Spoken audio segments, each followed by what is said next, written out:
Greetings to all the student. I welcome you all in the next video of class 10 previous year question paper जो कि हम पढ़ रहे थे और मैं आपको दिखा देती हूँ कि हम कहाँ पर थे। ये हम क्वेश्चन पेपर कर रहे थे मिड टर्म का। ये आपका 2025-26 का मिड टर्म का क्वेश्चन पेपर है और ये वीडियो का चौथा भाग रहेगा। ठीक है, चौथा कह सकते हो या पाँचवा आई थिंक। तो ये मिड टर्म का क्वेश्चन पेपर है क्लास 10 का बेसिक का। ठीक है, चलो फिर शुरू करते हैं। हम इसमें सेक्शन सी तक कंप्लीट कर चुके हैं। अब हमें ये सब हम कंप्लीट कर चुके हैं। अब हमें सेक्शन डी कंप्लीट करना है, दैट इज़ 5 मार्क्स के क्वेश्चन जो हैं उनमें यहाँ से हमें पढ़ना है। ठीक है, चलो फिर शुरू करते हैं बिना किसी देरी किए।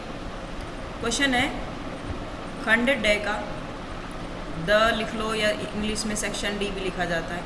32 से लेकर 35 तक दीर्घ उत्तरीय प्रश्न है। प्रत्येक प्रश्न 5 अंक का है और हमें इन्हें सॉल्व करना है। ठीक है, देखो पहला ही क्वेश्चन है, चैप्टर नंबर 9 का क्वेश्चन है। ये मैंने क्लास में भी समझाया था और वैसे भी आप लोगों को पता होगा कि चैप्टर जो 9 होता है उससे बड़े बड़े ही क्वेश्चन होते हैं। ठीक है, एक बार डायग्राम बन गया तो आप आसानी से क्वेश्चन को हल कर सकते हैं। क्वेश्चन क्या है, पढ़ते हैं, चलो ध्यान से। आंधी आने से एक पेड़ टूट जाता है और टूटा हुआ भाग कुछ इस तरह से मुड़ जाता है कि पेड़ का शिखर जमीन को छूने लगता है और इसके साथ 45 डिग्री का कोण बनाता है। पेड़ के पाद बिंदु की दूरी जहाँ पेड़ का शिखर जमीन को छूता है 9 मीटर है। तो पेड़ की ऊंचाई ज्ञात कीजिए। ठीक है, तो यहाँ पर आपको एक चीज़ ध्यान रखनी है और वो ये है कि आपको डायग्राम अच्छे से आना चाहिए बनाना। अगर आप डायग्राम अच्छे से नहीं बना पाएंगे तो आप ये क्वेश्चन भी आराम से सॉल्व नहीं कर पाएंगे। ठीक है, तो सबसे पहले हम इसका डायग्राम बनाएंगे, उसके बाद इसका सॉल्यूशन करेंगे। ठीक, चलो फिर शुरू करते हैं। यहाँ बनाते हैं डायग्राम। हम हैं क्वेश्चन नंबर 32 पर। देखो क्वेश्चन ये था कि भाई एक पेड़ था, ठीक है, और वो टूट गया आंधी से। तो ये टूट गया, इधर ऐसे ऐसे गिर गया ये। ठीक, तो एक कुछ ट्रायंगल जैसी शेप बन गई है इसकी। प्लीज़ मेरी ड्राइंग पर ना जाएं। तो यहाँ मैंने आपको ट्रायंगल बनाकर दिखा दिया है। ठीक है भाई, तो क्वेश्चन क्या था कि जब ये गिरता है तो ये 45 डिग्री का एंगल बनाता है इसका शिखर। ठीक है, इसका नाम दे देंगे, ये ए है, ये बी है, ये सी है। आपसे क्वेश्चन पूछा है पेड़ की ऊंचाई ज्ञात करनी है आपको। क्या क्वेश्चन है, पेड़ की ऊंचाई ज्ञात करनी है, यानी टोटल। ध्यान रहे, इस पेड़ की ऊंचाई ज्ञात करनी है आपको, यानी टोटल, यानी आपको लंब भी निकालना है, आपको कर्ण भी निकालना है। ठीक है, तो चलो फिर शुरू करते हैं। सबसे और आपको क्वेश्चन में दे रखा है कि यहाँ से यहाँ तक का दूरी जो है वो कितनी दे रखी है, 9 मीटर दे रखी है। ठीक है, तो ट्री की हाइट निकालनी है हमें। चलो फिर शुरू करते हैं। ये तो आपको 9 मीटर दे रखी है। सबसे पहले हम ये निकालेंगे, उसके बाद ये निकालेंगे। ठीक है, चलो शुरू करते हैं। सबसे पहले जब आपको दे रखा होता है लंब और आधार निकालने, तो हम क्या सॉल्व करते हैं, टेन थीटा सॉल्व करते हैं। तो टेन थीटा होता क्या भाई, लंब बटे आधार होता है। देखो अगर आपको ये रेशियोज याद नहीं है तो करने पड़ेंगे, इनका कोई शॉर्टकट नहीं है, कोई मतलब शॉर्ट ट्रिक नहीं है इनको करने की, लेकिन आपको याद करना ही पड़ेगा। लंब की जगह पे कौन है, ए बी, क्योंकि वो 90 डिग्री का एंगल बना रहा है। आधार कौन है, बी सी। 1045 का वैल्यू होता है 1। ए बी, बी सी का वैल्यू कितना है, 9। क्रॉस मल्टीप्लाई कर दो तो ए बी का वैल्यू कितने आ गया, 9 मीटर। ठीक है, ये हो गया ए बी। इसके आगे नीचे लिखना है आपको, मैं यहाँ साइड में करके बता रही हूँ। अब मेरे पास ये आ गया, ये भी क्या आ गया, 9 मीटर का आ गया। कितना आ गया, 9 मीटर। यहाँ मैं पेन का कलर थोड़ा चेंज कर देती हूँ ताकि आपको अच्छे से समझ आ जाए। चलो ये 9 मीटर हो चुका है। ठीक है, अब आपको ये निकालना है। तो सिंपल क्या लगा सकते हैं हम इसमें, मेरे पास लंब भी है, आधार भी है, मुझे बस कर्ण निकालना है। तो आप चाहे साइन थीटा लगाओ चाहे कॉस थीटा लगाओ, किसी से भी सॉल्व कर सकते हैं। मैं यहाँ साइन थीटा लगा रही हूँ। साइन थीटा क्या होता है, लंब बटे कर्ण। साथ साथ मेरे बोलते रहना है आपको ताकि जो है चीज़ें याद हों। तो एंगल तो मेरा 45 डिग्री का है। तो लंब कितने है, ए बी। कर्ण क्या है, ए सी। साइन 45 का वैल्यू क्या होता है, 1/√2। ए बी का वैल्यू कितना है, 9। ए सी मुझे निकालना है, क्रॉस मल्टीप्लाई कर दो। ए सी की 1 से मल्टीप्लाई होगी, ये हो जाएगा 9√2। कितना आएगा, 9√2 मीटर। ये आ गया AC। मुझे तो पेड़ की टोटल लेंथ चाहिए थी, है ना। जब पेड़ टूटा था उससे पहले की लेंथ चाहिए हमें। तो जब हम निकालेंगे टोटल लेंथ ऑफ ट्री तो क्या होगा, a b plus a c, total length आ जाएगी। ठीक है, तो ये क्या हो जाएगा 9 + 9√2 मीटर्स। यार अब आप देख सकते हो दोनों में 9 है तो 9 को कॉमन ले लेंगे, हो जाएगा √2। नहीं, एक काम करो, पहले 1 ही लिखो। एक मिनट, अब ठीक है। यहाँ से वो 9 कॉमन गया तो अपनी जगह 1 छोड़ गया, प्लस इधर क्या बचेगा √2। इसको थोड़ा सुंदर करके लिख देंगे, आंसर आएगा √2 को पहले लिखना है, 1 को बाद में। ठीक है, ये आपका फाइनल आंसर है। क्वेश्चन इजी है, देखो इतना सा करने के लिए आपको 5 मार्क्स मिलेंगे। क्या ये क्वेश्चन टफ है? बिल्कुल भी नहीं। पर अगर डायग्राम नहीं बनेगा आपसे तो फिर आप गड़बड़ कर दोगे। ऐसा ही क्वेश्चन आपकी बुक में भी है, बिल्कुल शुरू में ही, शुरू के पहले दूसरे तीसरे क्वेश्चन में ही पेड़ टूटने वाला क्वेश्चन है। ठीक है, तो आपको ऐसे नहीं घबराना है कि क्वेश्चन पता नहीं कहाँ से आते हैं, सब कुछ कॉन्सेप्ट्स आपके बुक के ही रिपीट होते हैं। ठीक है, अब हम चलेंगे अगला क्वेश्चन करेंगे। इसी का अथवा में एक क्वेश्चन दे रखा है, उसको पढ़ लेंगे पहले। आप दोनों में से कोई भी क्वेश्चन हल कर सकते हो। 12 मीटर ऊंचे भवन के शिखर से एक केबल टावर के शिखर का उन्नयन कोण 60 डिग्री है और इसके पाद का अवनमन कोण 45 डिग्री है। तो टावर की ऊंचाई ज्ञात कीजिए। ठीक है, इसके कंपैरिजन में इसका डायग्राम थोड़ा सा टफ है, तो मैं तो यही सजेशन दूंगी कि आप यही वाला क्वेश्चन सॉल्व करते। अगर मैं स्टूडेंट होती तो मैं यही वाला क्वेश्चन करती, लेकिन क्योंकि मुझे पढ़ाना है, मैं तो टीचर हूँ, तो मुझे ये भी क्वेश्चन सॉल्व करके दिखाना पड़ेगा। चलो फिर देखते हैं इसका डायग्राम कैसे बनेगा। आई होप आपने क्वेश्चन नोट कर लिया होगा। अब हम देखते हैं कि क्वेश्चन को सॉल्व कैसे करना है। ठीक है, हम पढ़ रहे हैं 32वें क्वेश्चन का अथवा वाला क्वेश्चन। चलो, डायग्राम में क्या दे रखा था क्वेश्चन को, स्टेटमेंट आपने अपनी कॉपी में लिख ली होगी। हम पढ़ते हैं, देखो क्या दे रखा है। 12 मीटर ऊंचा भवन है। देखो ये मान लो भवन है, कितनी ऊंचाई है इसकी? 12 मीटर। इसका नाम दे देंगे ए बी। ठीक है, इसके शिखर से एक केबल टावर है, यहाँ एक केबल टावर बना लो। स्ट्रेट लाइन बनाते हैं, रुक जाओ एक मिनट। स्ट्रेट तो ये भी नहीं बनी, पर प्लीज़ मैनेज कर लेना, रुक जाओ। हाँ ठीक है, ये एक केबल टावर है, इसका शिखर से मतलब इस भवन के शिखर से केबल टावर के शिखर का जो उन्नयन कोण है वो 60 डिग्री का है। ठीक है, उन्नयन कोण किसको कहते हैं? जो ऊपर देखते समय बनाते हैं, यानी यहाँ जो कोण है वो 60 डिग्री का है। ठीक, चलो और क्या पूछा है? जब इसके शिखर से ही जब नीचे देखते हैं तो इसके पाद का अवनमन कोण कितना बनता है? 45 डिग्री का बनता है, यानी ये वाला कोण कितने डिग्री का है? 45 डिग्री का। ठीक है, आपको बताना है कि टावर की टोटल हाइट क्या है। मान लो ये ई पॉइंट है, ये डी पॉइंट है, ये सी पॉइंट है, तो हमें क्वेश्चन में ये टोटल डिस्टेंस निकालनी है, ये कितनी दे रखी है। ठीक है, क्वेश्चन को अच्छे से समझ लिया, डायग्राम अच्छे से समझ आ गया होगा। अगर नहीं आया है तो वापस से क्वेश्चन को पीछे करो और फिर उसके बाद सॉल्व करो। ठीक है भाई, चलो अब ये डायग्राम इधर ही रख लेते हैं, एक सेकेंड। हाँ, अब सॉल्व करते हैं इसको। देखो पहली बात तो ये वाला एंगल और ये वाला एंगल दोनों कैसे हैं? ये एकांतर अंतः कोण है, तो ये भी क्या हो जाएगा? 45 डिग्री। अब मुझे दो त्रिभुज दिखाई दे रहे हैं, एक तो ये, ठीक है, दूसरा ये। इसका यूज़ करके मैं ये वाली हाइट निकाल सकती हूँ। ठीक है, यहाँ से यहाँ तक की, और इसका यूज़ करके मैं ऊपर वाली हाइट निकालूँ, फिर दोनों को टोटल कर देंगे, आंसर आ जाएगा। देखो पहली बात तो इसका यूज़ करके पहले बेस भी निकालना पड़ेगा। ये 12 है तो ये सामने इसके भी, ये भी कितना हो जाएगा? 12। भाई मैं कह रही हूँ कि ए भी जो है डी सी के बराबर है, तो इसलिए डी सी भी कितना हो जाएगा? 12 मीटर का हो जाएगा। चलो आधा तो काम हमारा हो गया। अब हमें क्या करना है? ऊपर वाले को ट्राइंगल से हमें ई डी की वैल्यू निकालनी है, तभी तो हमारे पास टोटल आएगा। चलो देखते हैं, सबसे पहले ट्राइंगल ए बी सी लिखेंगे, त्रिभुज ए बी सी में। ठीक है, कौन सा थीटा लगेगा बताओ? शाबाश, tan थीटा। तो tan थीटा क्या होता है भाई? लंब बटे आधार, सॉरी लंब बटे आधार। ठीक है, तो एंगल कितना दे रखा? 45 डिग्री का। नीचे वाले ट्राइंगल में 45 डिग्री लंब कितना है? A B. आधार कितना है? B C. तो यहाँ पर tan 45 कितना हो जाएगा? 1। ए बी 12 दे रखा है, BC मुझे निकालना है, तो BC का वैल्यू कितना हो जाएगा, अगेन 12 मीटर हो जाएगा। ठीक है, एक बात ये होगी। अब हमने BC को 12 मीटर निकाल लिया, BC अगर 12 आ गया तो ऊपर देखो AD जो है वो भी तो 12 ही होगा, क्योंकि ये दोनों पैरेलल हैं और बराबर है। यानी यहाँ पर हम बात कर रहे हैं BC और AD बराबर होंगे, तो AD भी कितना होगा, 12 मीटर का हो जाएगा। अब दूसरे वाले ट्रायंगल में देखो AED में, इस वाले ट्रायंगल में देखेंगे AED में, तो यहाँ लिखेंगे त्रिभुज AED में। ठीक है, इसमें भी अगेन tan थीटा लगेगा, क्योंकि लंब निकालना है मुझे, आधार चाहिए, आधार मेरे पास दिया हुआ है, अब ये निकाला है मैंने, ये रहा। ठीक है, तो tan कितना दे रखा है वहाँ पर, 60 डिग्री।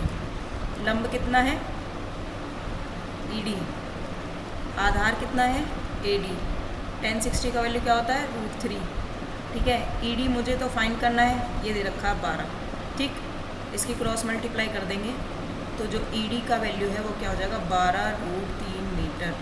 ठीक, अब ध्यान से देखो, मैंने दोनों वैल्यूज़ निकाल लिए हैं, ये 12 दे रखा है नीचे वाला, ऊपर वाला 12√3 आ गया है। ठीक है, हमें टोटल डिस्टेंस निकालनी है टावर की, तो यहाँ आंसर लिखेंगे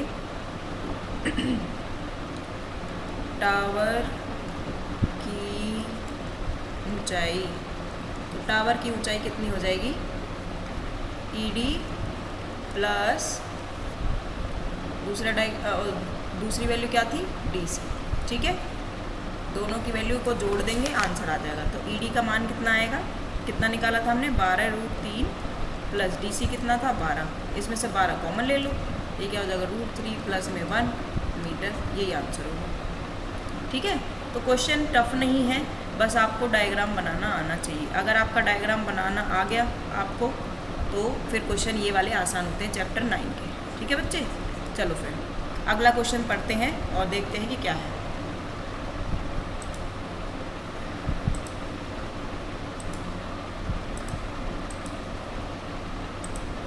हाँ जी, अगला क्वेश्चन है क्वेश्चन नंबर 33। यदि किसी त्रिभुज की एक भुजा के समांतर अन्य दो भुजाओं के भिन्न भिन्न बिंदुओं पर प्रतिच्छेद करने के लिए एक रेखा खींची जाए, तो सिद्ध कीजिए कि यह अन्य दो भुजाओं को एक ही अनुपात में विभाजित करती है। तो क्या है ये, बहुत सारे बच्चे पहचान गए होंगे, ये है थेल्स थ्योरम। ठीक है, इसके अलावा इसे BPT भी कहते हैं, BPT थ्योरम कह लो या कुछ भी। ठीक है, इसको बाई प्रोपोर्शनलिटी, समानुपातिकता थ्योरम, प्रमेय, पातिकता, थोड़ा सा लंबा नाम है बट कोई बात नहीं, समानुपातिकता प्रमेय ये भी कहते हैं। चैप्टर 6 का इकलौता एक क्वेश्चन जो ज़रूर से ज़रूर आता है, वेरी वेरी इम्पोर्टेंट है, इसको किसी और वीडियो में कवर करेंगे। ठीक है, इस वीडियो में आप सॉल्यूशन देख लेना, अपनी नोटबुक से हिसाब से कर लेना। ठीक, ये क्वेश्चन ज़रूर आता है पेपर में 5 नंबर में। ठीक है ना, तो ये देख सकते हो आप 5 नंबर में आया हुआ है। ठीक, चलो अब इसके अथवा वाला क्वेश्चन पढ़ते हैं। CD और GH क्रमशः कोण ACB और EGF के ऐसे समद्विभाजक हैं कि बिंदु D और H क्रमशः त्रिभुज ABC और त्रिभुज FEG की भुजाओं AB और FE पर स्थित हैं। यदि त्रिभुज ABC और ये सर्वांगसम है तो दर्शाइए कि DCA HGF भी सर्वांगसम नहीं, समान है या सिमिलर है, समरूप है। सर्वांगसम नहीं, आई एम सॉरी, ये सिमिलर आएगा, समरूप। अगर ये समरूप हैं तो बताइए कि ये भी समरूप होंगे। ठीक है, चलो डायग्राम बनाते हैं इसका जब सॉल्व होगा ये।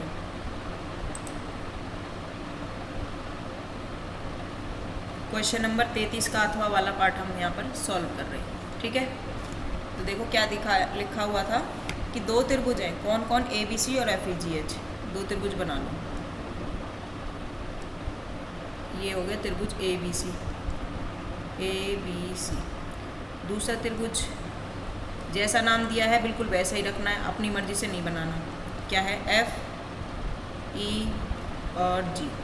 ठीक है, क्वेश्चन था कि CD और GH C से लेकर D कोण ACB का ऐसे समद्विभाजक हैं कि बिंदु D और H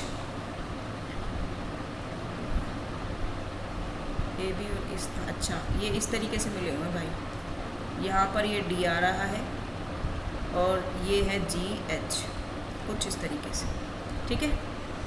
अच्छा, भुजाओं ए बी और एफ ई पर स्थित है। आपने क्वेश्चन कॉपी में नोट कर लेना है पहले से ही, ठीक है। क्वेश्चन ये दे रखा है कि भाई ए बी सी पूरा पूरा जो त्रिभुज है वो सिमिलर है या समरूप है किसके, एफ ई जी के। हमें सिद्ध करके दिखाना है कि डी सी ए यानी ये वाला आधा त्रिभुज एच जी एफ के समरूप होगा, ठीक है। तो भाई हम शुरू करते हैं, चलो क्या कैसे सॉल्व करना है इसको देखेंगे। और ये समद्विभाजक है, ठीक है। कौन कौन समद्विभाजक है, सी डी और जी एच। समद्विभाजक का मतलब होता है ये वाली भुजा इस वाली भुजा के बराबर है और ये वाली भुजा इस वाली भुजा के बराबर है, ठीक है। ये हमें बहुत हेल्प करेगी इस चीज़ को समझने के लिए। चलो अब शुरू करते हैं। ऐसे वाले क्वेश्चन में सबसे पहले आपने लिखना दिया है। हाल तो आपको बीपीटी थ्योरम ही करनी है, फिर भी ऐसा क्वेश्चन फंस जाए तो आपको पता होना चाहिए ना कैसे करना है। तो सबसे पहले हम लिखेंगे सी डी तथा जी एच समद्विभाजक हैं।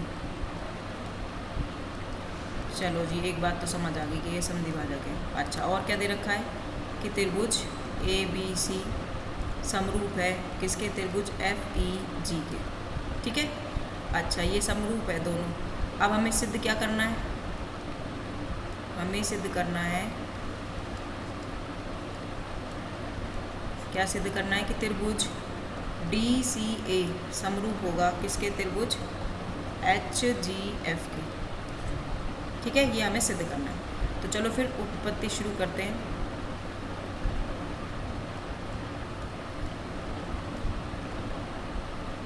चलो, आई होप डायग्राम आपने देख लिया होगा अच्छे से। इसको फिर हल करना है हमने, ठीक है। तो जब कोई त्रिभुज समरूप होते हैं, जब कोई त्रिभुज समरूप होते हैं तो हम बीपीटी थ्योरम का यूज़ करके हम क्या बता सकते हैं, उनके जो रेशियोज़ हैं वो कैसे होंगे, बराबर होंगे, ठीक है। मैं यहाँ पर डायग्राम्स को वापस देख लेती हूँ एक बार, थोड़ा सा अंदाज़ा मुझे भी लग जाएगा। चलो ठीक है।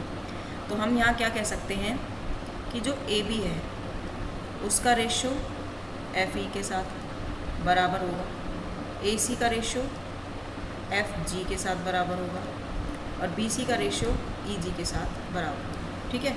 क्यों है ये, क्योंकि भाई दोनों त्रिभुज कैसे थे, समरूप। तो इस वाले का तो मुझे खास कुछ यूज़ दिखाई दे नहीं रहा है, ठीक है। खाली इन दोनों का यूज़ समझ लेते हैं। तो ये दे रखा है ए बी एफ ई बराबर ए सी अपॉन में एफ जी, ये दे रखा है, ठीक है। तो हमने शुरू में क्या बताया था, सी डी और जी एच क्या है, समद्विभाजक है। क्या है, सी डी और जी एच क्या है, समद्विभाजक। किसके, ए बी के और एफ ई के। तो क्या मैं ऐसे नहीं लिख सकती, two of D A divided by two of, इधर से क्या लिखेंगे, एच एफ।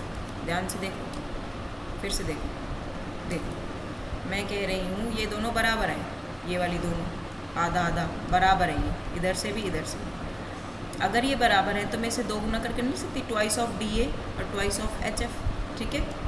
इसको ऐसे करके लिख सकते हैं।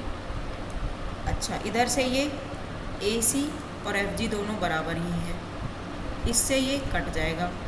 इसका मतलब क्या आ गया, डी ए और एच एफ कैसे हो गए, ये भी बराबर हो गए इसके, सॉरी ए सी एफ जी के बराबर हो गए, ठीक है। तो त्रिभुज में अगर दो भुजाओं का रेशियो बराबर होता है तो तीसरी भुजा का रेशियो भी बराबर होता है। ये थ्योरम होती है अपने 6th चैप्टर में, ठीक है। तो इसीलिए तो हम यहाँ क्या कह सकते हैं कि डी ए एच एफ बराबर होगा ए सी एफ जी के और बराबर क्या होगा, सी डी और जी एच के, ठीक है। तो हम क्या कह सकते हैं यहाँ पर, इसीलिए त्रिभुज डी सी ए समरूप होगा किसके, त्रिभुज एच जी एफ के, ठीक है। बस यही सिद्ध करना था थ्योरम्स में और ये हमारा फाइनल आंसर है, ठीक। इस क्वेश्चन के लिए ये पूरा हो चुका है। आपने अगर समझ नहीं आया तो वीडियो को वापस पॉज करके जब देखना है आपने, ठीक है। चलो अगला क्वेश्चन देखते हैं। Question number 34। देखो ये चैप्टर 3 का क्वेश्चन है भाई, चैप्टर 3 का क्वेश्चन है। यदि किसी भिन्न के अंश में 2 जोड़ दिया जाए तो वह 1 हो जाती है, और यदि किसी अंश और हर दोनों में 3 जोड़ दिया जाए तो वह 5/6 हो जाती है। भिन्न ज्ञात करनी है, ठीक है। 5 नंबर का क्वेश्चन है, जो कि आपको क्वेश्चन उससे आता है ये वर्ड प्रॉब्लम से, सॉरी 34वां क्वेश्चन है नहीं तो। चलो ये हो गया 34। तो क्वेश्चन क्या था, मान लेते हैं पहले तो, बिना माने तो काम ही नहीं होता मैथ्स में। माना भिन्न x/y है, ठीक है। चलो तो अकॉर्डिंग टू पहली सिचुएशन के अकॉर्डिंग देखते हैं, अकॉर्डिंग टू क्वेश्चन, पहली सिचुएशन के अकॉर्डिंग क्या क्वेश्चन में था कि अंश में 2 जोड़ दिया जाए। पहली बात तो ये याद रखना है आपने, ऊपर वाला अंश होता है, नीचे वाला हर होता है, ठीक है। क्वेश्चन की स्टेटमेंट में ही गड़बड़ नहीं करनी है। क्वेश्चन ये था कि भिन्न के अंश में 2 जोड़ दिया जाए, भिन्न के अंश में 2 जोड़ दिया जाए खाली, तो बस तो भिन्न क्या हो जाती है, 1 हो जाती है। पहले इसको सॉल्व कर लेंगे क्रॉस मल्टीप्लाई करके। तो इसको y को यहाँ मल्टीप्लाई कर दो, ये क्या हो जाएगा x+2 = y। इधर ले आओ y को, तो ये क्या हो जाएगा माइनस का y प्लस का 2 = 0, ठीक है ना। चाहो तो तुम हाँ बस ऐसे ही रहने दो, ये एक समीकरण ये हो गई, ठीक है। समीकरण बनाने हमने बस उसी को हल करना है। एक तो ये हो गई समीकरण, ठीक है। आगे देखो, आगे क्या करना है। अगला क्वेश्चन क्या बोला था, हर और अंश दोनों में 3 जोड़ दिया जाए, यानी x+3 और y+3 दोनों में 3 जोड़ दिया जाए तो भिन्न क्या हो जाती है, 5/6, ठीक है।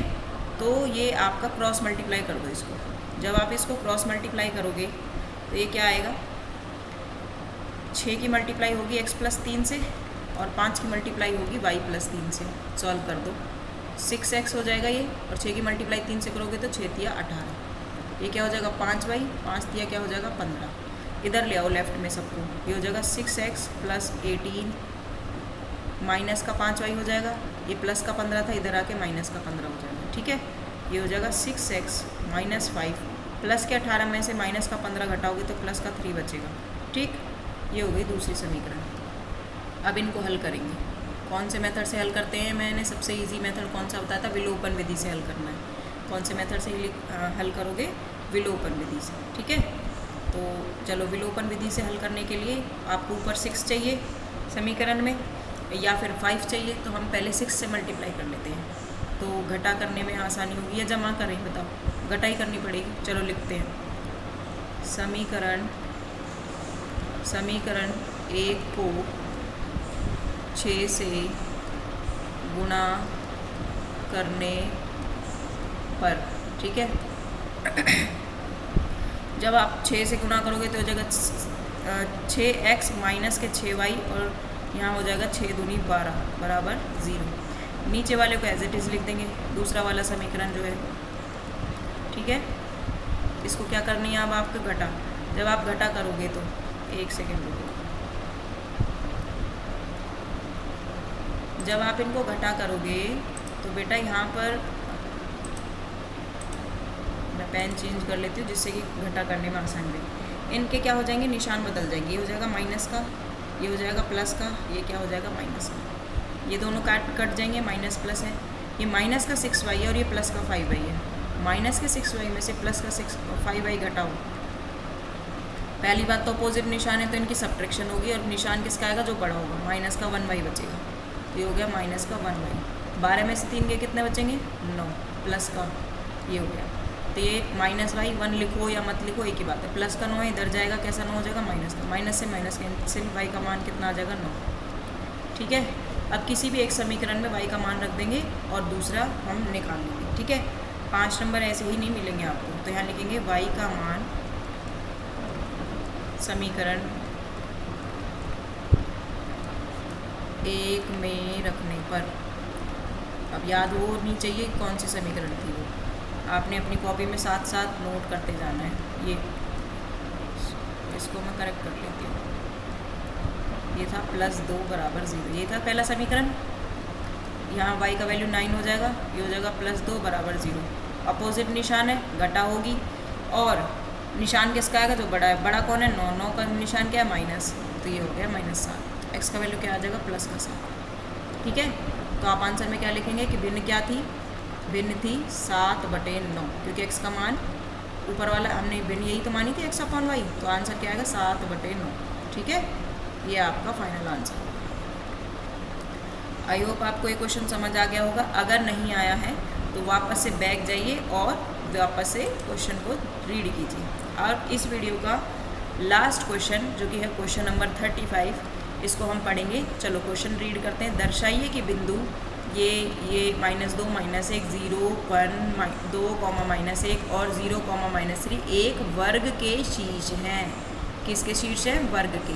तो वर्ग की प्रॉपर्टी क्या होती है ये आपको पता होना चाहिए, चारों भुजाएं बराबर होती हैं। चलो ठीक है, इसके विकर्ण भी बराबर होते हैं, ये हमें सिद्ध करके दिखाना है। ठीक है, क्या प्रॉपर्टी बताई मैंने, चारों भुजाएं बराबर होती हैं और विकर्ण भी आपस में कैसे होते हैं, बराबर होते हैं। ठीक, समद्वि विभाजित भी करते हैं, लेकिन उसका यूज़ नहीं करना, बस हमें ये बताना है कि ये चारों भुजाएं बराबर हैं और इनके विकर्ण भी बराबर होंगे। ठीक है, चलो फिर शुरू करते हैं बिना किसी देरी के और अच्छे से अपना क्वेश्चन जो है सॉल्व करते हैं। मैं यहाँ पेन जो है पर्पल कर लेती हूँ अपना, क्योंकि यहाँ पर पर्पल पेन से अच्छा लिखा जा रहा था, मतलब मुझे पसंद आया।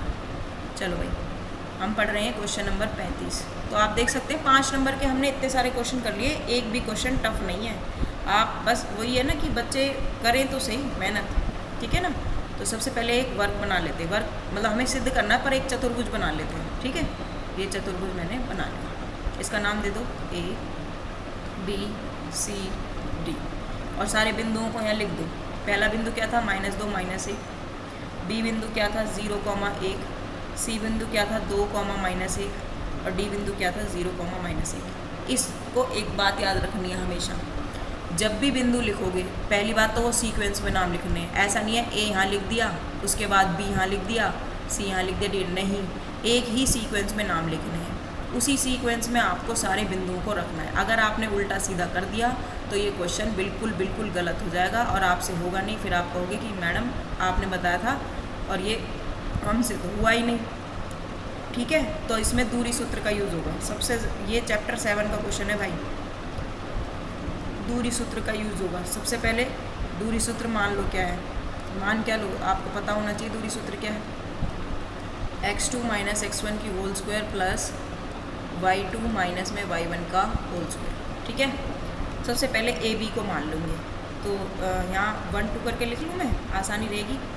तो ए मेरे पास है -2, -1 और बी मेरे पास है 0 और 1। अभी के लिए ये x1 है, ये y1 है, ये x2 है, ये y2 है। ठीक है, तो मुझे डिस्टेंस क्या निकालनी है, ए बी निकालनी है। क्या निकालना है मुझे डिस्टेंस में, ए बी निकालना है। चलो दूरी सूत्र लगाएंगे पहले। हर क्वेश्चन में बार बार आपने फॉर्मूला लिखना ही लिखना है, क्योंकि फॉर्मूला नहीं लिखोगे तो फिर क्वेश्चन गलत हो जाएगा, मार्क्स कट जाएंगे बेसिकली आपके। ठीक है, अब इसमें वैल्यू पुट कर दो।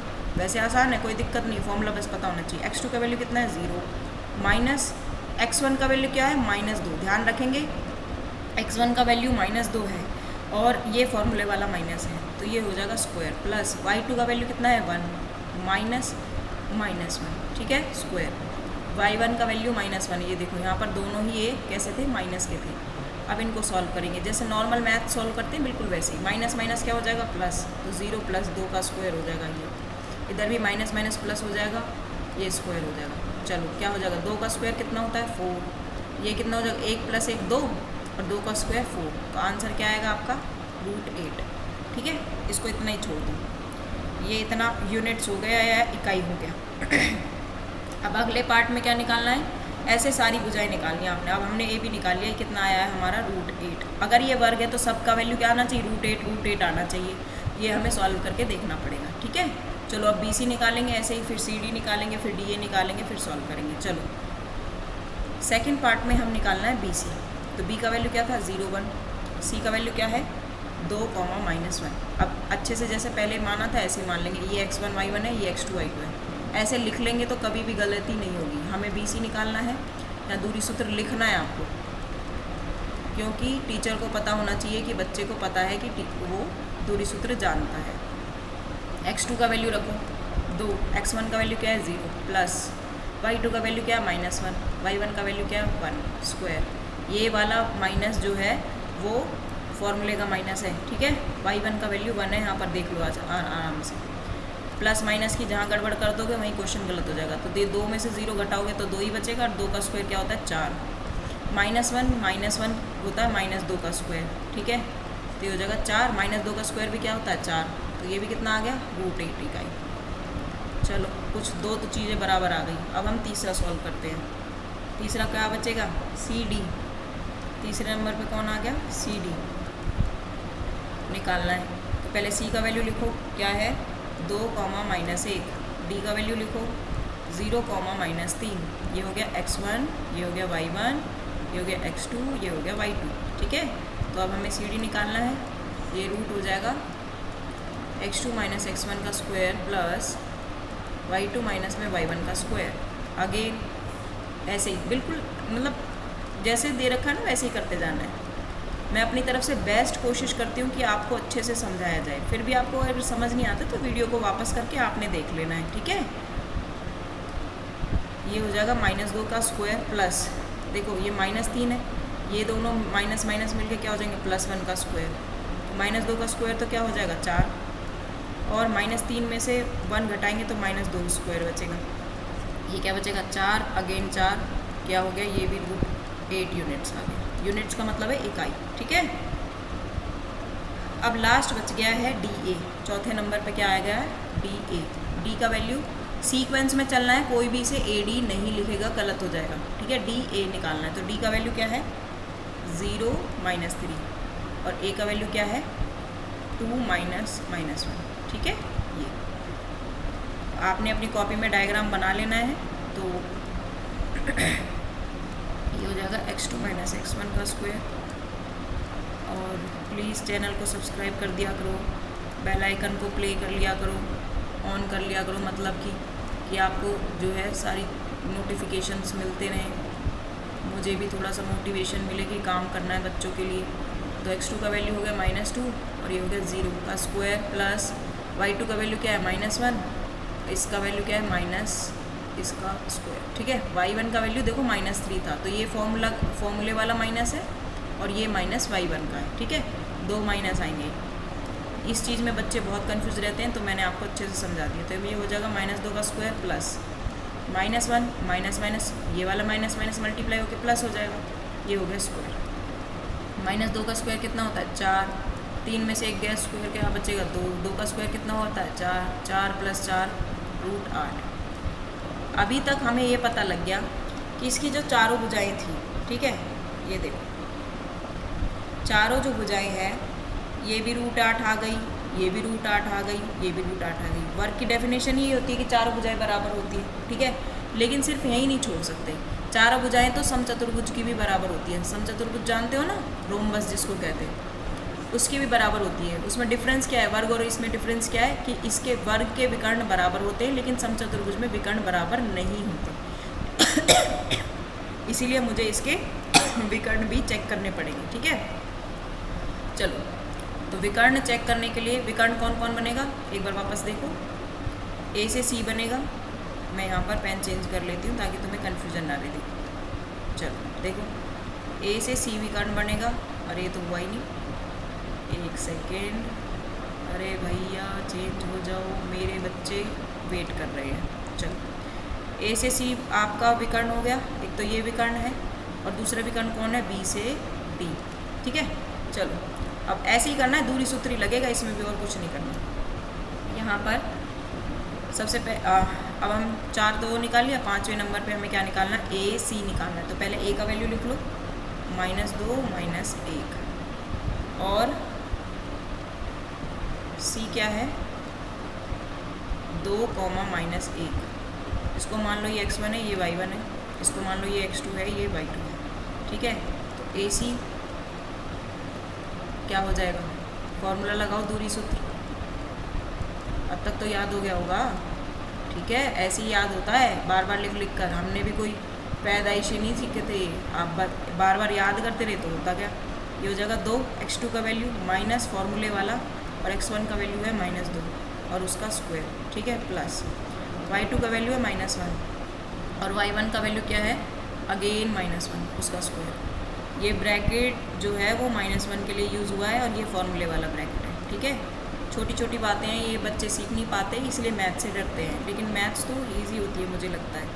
माइनस माइनस क्या हो जाता है, प्लस, इसका स्क्वायर हो जाएगा प्लस -1, इधर माइनस माइनस क्या हो जाएगा, प्लस, इसका स्क्वायर हो जाएगा। देखो 1 और -1 ये तो दोनों कैंसिल हो जाएंगे, ख़त्म। 2 और 2 का स्क्वायर कितना होता है, 2 और 2 कितने होते हैं, 4, तो ये हो गया 4 का स्क्वायर। स्क्वायर से ये हट जाएगा तो आंसर क्या आएगा, 4 यूनिट्स। आप ध्यान देंगे, कोई बच्चा ये पूछे मैम ये वाला कहाँ गया, तो बेटा ये तो 0 हो गया ना, तो 0 का स्क्वायर तो 0 ही होता है, उसका तो कोई वैल्यू नहीं रहेगा, ठीक है, इसलिए मैंने ये लिखा नहीं। ओके, समझ गए ना। चलो ठीक है, अभी और हमें क्या निकालना है 6 नंबर पे, बी और डी का वैल्यू और निकालना है, ठीक है। तो सबसे पहले बी लिख लेते हैं, क्या दे रखा था 0,1 और डी क्या दे रखा है 0,-3, इनका वैल्यू निकालना है। अगर वो भी 4 यूनिट्स आ गए तो इसका मतलब हाँ ये वर्ग के शीर्ष हो जाएंगे। चलो देखो, ये क्या हो जाएगा x1 y1, ये क्या हो जाएगा x2 y2। क्या निकालेंगे यहाँ पर B D, under root x2 - x1 की whole square plus y2 minus में y1 की होल स्क्वायर, ठीक है। तो ये क्या हो जाएगा आपके पास, x2 कितना है 0, x1 कितना है 0, ख़त्म।